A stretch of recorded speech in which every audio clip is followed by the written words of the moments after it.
Hello guys. तो कैसे हैं आप सब? आई होप आप सब अच्छे होंगे। मैं आ गई आपकी दोस्त अदा। सॉरी गाइस, मैं स्टोरी रिकॉर्ड नहीं कर पा रही थी, मेरे थोड़े हेल्थ इशू चल रहे थे। सो चलिए स्टोरी शुरू करते हैं। दो रास्ते, अप्रैल पार्ट 3, फाइनल एंडिंग। रात का वक्त था। अदिति अकेली बेंच पर बैठी थी, हाथ में वही फोल्डर पेपर और दिल में हजार सवाल। सब खत्म हो गया, उसने धीरे से खुद से कहा। पर उसी रात कुछ अजीब हुआ। उसके फोन पे एक अननोन मैसेज आया। सो गाइस, क्या आप बता सकते हैं किसका मैसेज था? ये नैना का मैसेज था। क्या तुम मुझे इतनी आसानी से भूल गई? ये मैसेज था। अदिति का दिल जोर से धड़का। ये नैना हो सकती है। अदिति ने तुरंत ये सोचा, ये नैना हो सकती है। उसने रिप्लाई किया, तुम कहाँ हो? पर कोई जवाब नहीं आया। अगली सुबह बिना सोचे अदिति सीधा संजीवनी केयर सेंटर पहुंच गई। दिल में सिर्फ एक उम्मीद थी, बस एक बार मिल जाओ।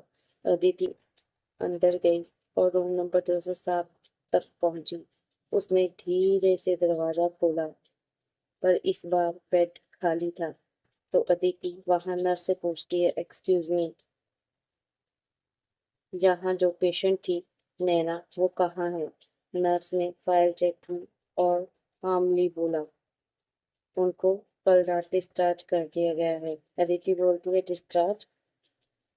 अदिति के हाथ कांपने लगे, पर उनकी तो कंडीशन बहुत खराब थी। तो नर्स ने बोला, उन्होंने खुद डिस्चार्ज लिया है। अदिति के अंदर सब कुछ टूट रहा था। फिर भी वो मैसेज, वो कहाँ है? उसने तुरंत फोन खोला, लास्ट मैसेज दोबारा देखा। इस बार उसने नोटिस किया कि नीचे एक लोकेशन लिंक था। शाम होते ही अदिति उस लोकेशन पर पहुंची। वही जगह, चाय की टपरी। हवा वैसे ही चल रही थी जब फर्स्ट टाइम वो दोनों मिली थी, नैना और अदिति। लाइट्स वैसे ही चमक रही थी, सब कुछ सेम था। पर इस बार उसका दिल अलग फील कर रहा था। और तभी पीछे से एक आवाज आई, अदिति। उसकी सांसें रुक गई और वो धीरे से पलटी और उसने देखा कि पीछे नैना है। अदिति बोलती है, नैना। अदिति उसके पास गई।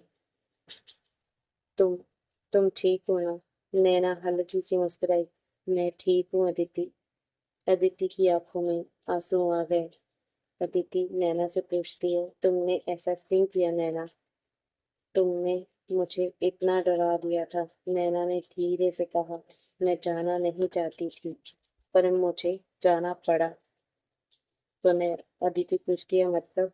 अदिति ने पूछा, मतलब मैं तुम्हें सच बताना चाहती हूँ। नैना ने डीप ब्रेथ ली।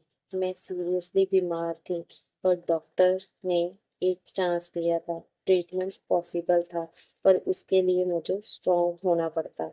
अदिति चुपचाप सुन रही थी और नैना बोल रही थी, मैं डर गई थी।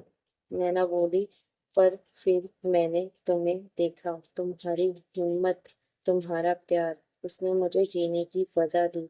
अदिति की आंखों में आंसू थे, पर इस बार वो मुस्कुरा रही थी। और नैना को बोल, तुम वापस आ गई, उसने धीरे से कहा, इस बार हमेशा के लिए। नैना ने उसका हाथ पकड़ा। चाय वाले अंकल दूर से देख रहे थे और मुस्कुरा रहे थे, जैसे उन्हें सब पता हो। अदिति ने हल्का सा टेस्ट किया। तो अब क्या प्लान है? नैना हंसी, स्माइल, सिंपल। अब हम भागेंगे नहीं, जो भी होगा साथ फेस करेंगे। अदिति ने उसे हग कर लिया। साथ रात धीरे धीरे खत्म हो रही थी, पर इस बार कोई दर्द नहीं था, सिर्फ एक फीलिंग थी, अब हम अकेले नहीं हैं। सो गाइस, ये दोनों अकेली नहीं थी, एक फीलिंग थी। अब ये साथ हो गए थे। सो दो रास्ते, एक दिन। इन दोनों के रास्ते अलग अलग थे, लेकिन दिल एक ही था।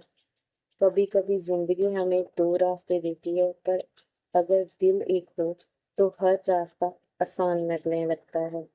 यही थी दो रास्ते एक दिल की कहानी। अगर आपको ये स्टोरी पसंद आई हो तो लाइक, शेयर और सब्सक्राइब ज़रूर करना। मिलते हैं नेक्स्ट कहानी में। और हाँ, मैं जल्दी एक नई कहानी लेके आऊँगी आप लोगों के लिए। थैंक यू गाइस, आप इतना सपोर्ट करते हैं। प्लीज़ चैनल को सब्सक्राइब करो, वीडियो को लाइक करो और ऐसे ही दिल से कहानियाँ सुनते रहना। मैं ज़रूर जल्दी आऊँगी। Thank you so much guys.